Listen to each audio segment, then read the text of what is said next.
Speaking of fornicating around, the most fornicatingly stupid thing that I've ever heard from anybody's fornicating mouth came from Cody fornicating Rhodes the other day. Did you see the interview he did about the focus group on that promo, the promo about Anthony Ogogo, the jingoistic, I believe people called it, promo a week or two ago about old Anthony Ogogo? Well, for the record, let's take things back a step. Cody made his first appearance in a while, did this promo, which instead of being about taking out QT Marshall's top student, became about being proud to be an American and being ready to battle this British mixed race guy over this British menace. I mean, it made no sense about what the promo was. And then after that, the follow-up. Well, yeah, we mentioned he's talking about prejudice in America, and he's fixing to have an interracial baby when Atlanta was segregated 60 years ago. And the point of this, so he's going to beat up the black guy. Yeah, it's so stupid. And Cody, because right away, even hardcore AEW fans started saying, what is this? Like, where was this promo supposed to go, and why did it get here? And Cody defended it by saying that some people have said it was one of the best of modern times, I think was the way he put it. And then the story didn't go away because people were still like, what the hell? Because everyone knows what's wrong, what's going on with Cody. Why has Cody been a non-entity for the longest period of time? And then he does this. And that led into the story you just referenced, where Cody is now, I guess, still defending that promo. Well, this is an article, because it has the quotes in it, from a website called Cage Side Seats. But I got this because it has Cody's quotes on a pro wrestling podcast that he made. The writer says it was a promo that many, this writer included, found to be rambling, and that needlessly and clumsily injected race and politics into the story for no good reason. But Cody had these comments on a podcast. This is probably not going to sound cool, because a lot of wrestlers, especially wrestlers from my dad's era, will lie to you and say, oh, I just came up with that promo right there on the spot, which is bullshit. But whatever. I workshop my promos heavily for weeks on end. We have a full focus group for them, as crazy as that sounds. This is a data-based company, so I workshop everything I do. And because my promos have been held to a really high standard, people pick at them and find things in them, and they put a microscope on them, which I love. When I was thinking about what the story really is, Anthony is living the American dream for real. All the wrestlers like Bruno Sammartino, who I referenced in my interview, who have come over, have lived the American dream. And he talks about, Cody went on to say about how he would be the American dream that night, blah, blah, blah. But the point is, the focus groups, the workshops, it's not bullshit when guys said they cut promos on the spot, because I've seen them do it. I've done it. Did you think about anything that you were going to say beforehand? Most of the time, yes. Sometimes, no. I've seen Dick Murdoch say, hey, Dick, go do a promo, and out, and he does it. I've done the same thing.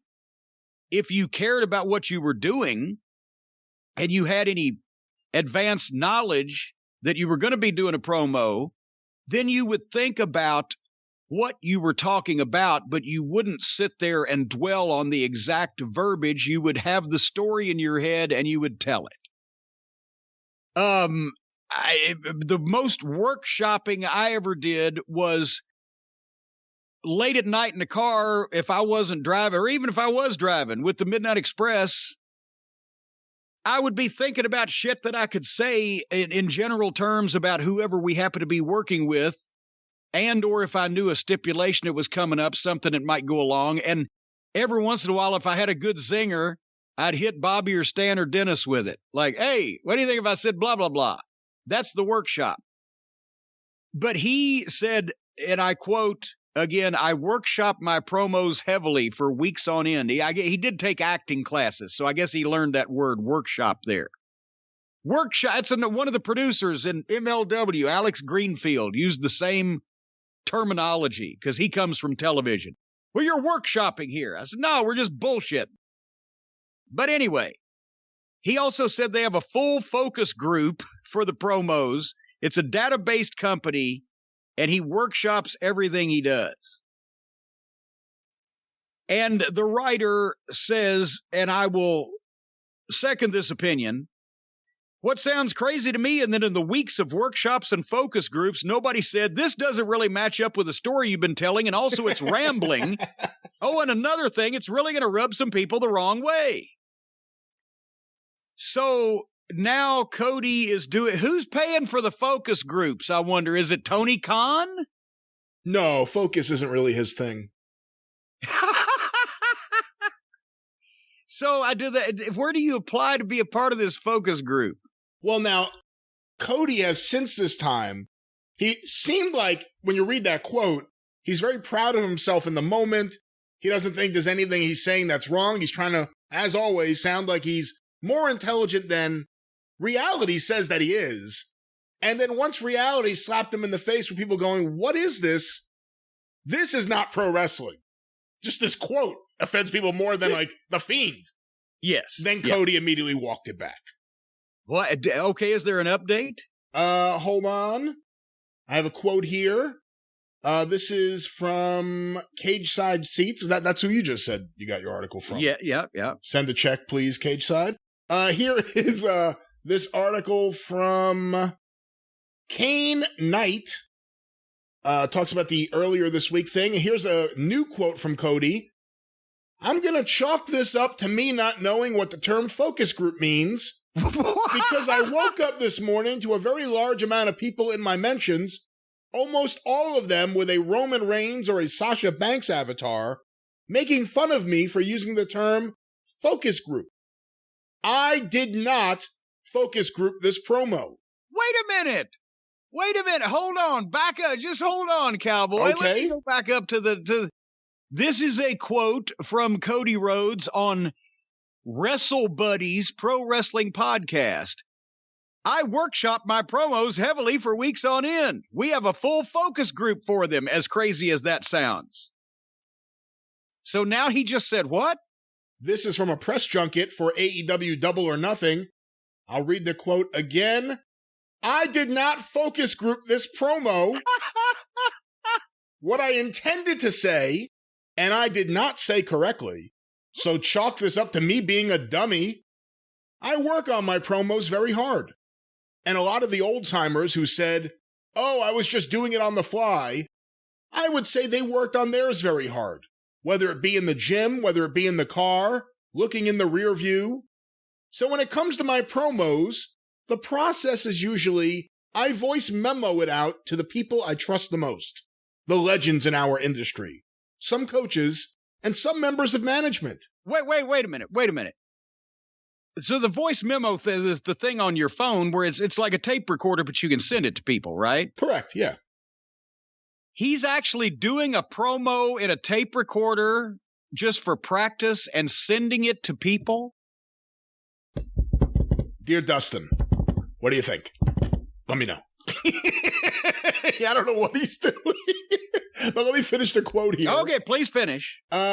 He's sending it to people he trusts the most, the legends in our industry, some coaches and some members of management, to see what they think. But absolutely not. There is no AEW focus group that is listening to my interviews. I would just chalk it up to my passion and love for promo. Boy, he really loves the phrase. I would chalk it up to his lack of vocabulary, possibly. How many times How can you say we have a full focus group when you don't have a focus group? And workshopping my promos heavily for weeks on end sounds a lot more involved than thinking about it in the car. So now he's gone from focus group to I ran it past my brother and Arn.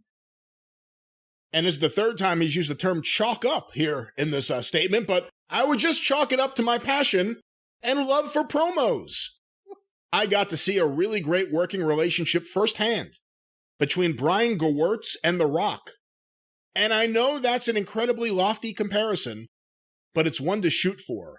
Because him being such an exceptional entertainer and promo, so I like to take mine very seriously. I like to be all business about them. I just want to continue to deliver really good content whenever I put the mic to my lips. And that is Cody Rhodes walking back the workshopping and focus grouping. You're all gathered here today. How many of you like professional wrestling? Great. How many of you have heard of AEW? Okay, let me tell you about them since none of you raised your hand. We're going to play an interview today. This may get on the air depending on your reaction or not. It's going to be Cody, who is the son of a wrestling legend, who's feuding with someone who used to be his partner in a gym, and now he's going after his top student, and he's making it about America. Go! Really, no one said. He sent this interview in parts via voice memo to several people, legends, friends, management, several people, and no one said, I think you're overthinking this. Just do a simple promo that you're mad at QT and you're going to kick his top student's ass for you and your family. Instead, it's all this. 3 weeks later, we're still talking about this stupid promo. But not necessarily in the way that they hoped that we would be.